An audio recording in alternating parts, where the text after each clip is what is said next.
ఇగో ఇయాల్టి మన కవర్లో ఒక కిరాక్ దొంగతనం ముచ్చట చూద్దాముల్లా. మందంటే పానం, మందులేందే మేము బతకం. మందు కోసం పొద్దుగా లేచి దుగ్నాల ముందు లైన్ ఆడతాం, రాత్రి దాకా ఆడనే ఉంటాం, తాగుతాం, తింటాం. కానీ మేము ఎవరైనా దోసుకోము, దొంగతనం చేయం. అంటే ఇలా సావు ఇల్లు చేస్తారు తీయుర్రి అని అట్లా అనుకోవచ్చు కదా మనం. తాగిన సుద్ద ఎవరిని మోసం చేయం అంటారు కదా కొందరు. కానీ తాగేటందుకు దొంగతనాలు చేస్తున్నారు కొందరు. మరి ఎవలా దొంగలు, ఏంటా దొంగతనం చూడాలి కదా.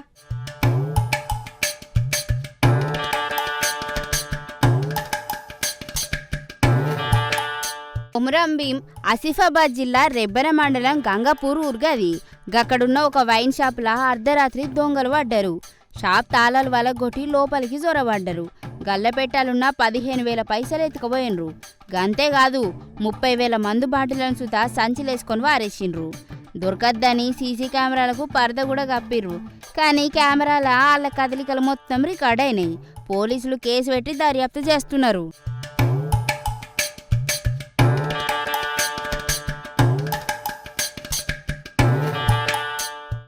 సారు రాత్రి షాప్ బంద్ చేసి ఇంటికి పోయినా సారు. పొద్దుగాల వచ్చి చూసే వరకు తాళాలు పగిలున్నాయి. లోపల గల్లపెట్టలున్న 15,000 పైసలు పోయినాయి సార్. వాటికంటే ఎక్కువ నా షాపులున్న కాస్ట్లీ మందు బాటిలని ఏరుకొని మరీ ఎత్తుకపోయినరు. దొంగలు మందుబాబులా అసలు వాళ్ళు ఎవరు, లేకపోతే పక్క దొంగలా నాకైతే అర్థమే అవుతలేదు. సీసీటీవీ కెమెరాకు పరదా కప్పినా కానీ దేవుని దయ వల్ల వాని ముఖాలైతే పడ్డాయి సార్. పోలీస్ సార్లే నా పైసలు మందు బాటిల్ని ఎతికియాలి సార్ అని కేసు పెట్టిండు దుఃఖన పైన.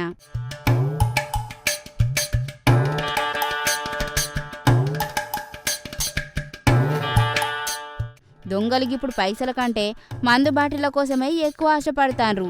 ఆ రాత్రి వేళ సీసీటీవీ కెమెరాకు పరద కప్పిన తెలివి ఆ మందు బాటిళ్లు ముఠా కట్టుకునేటప్పుడు ఏమైందో ఏమో కానీ కంప్యూటర్లా అన్నీ రికార్డ్ అయినాయి. ఊర్లో దొంగతనాలు ఎక్కువైతున్నాయి.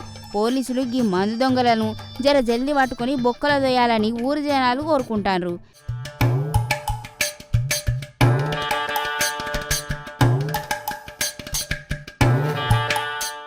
ఆయన దొంగతనాల సుతా గిట్లాంటి తాగుబోతు పనులేందులా వైన్ షాపుల తాళాలు వలగొట్టి మరీ మందు బాటిల్ ఎత్తుకోవడట.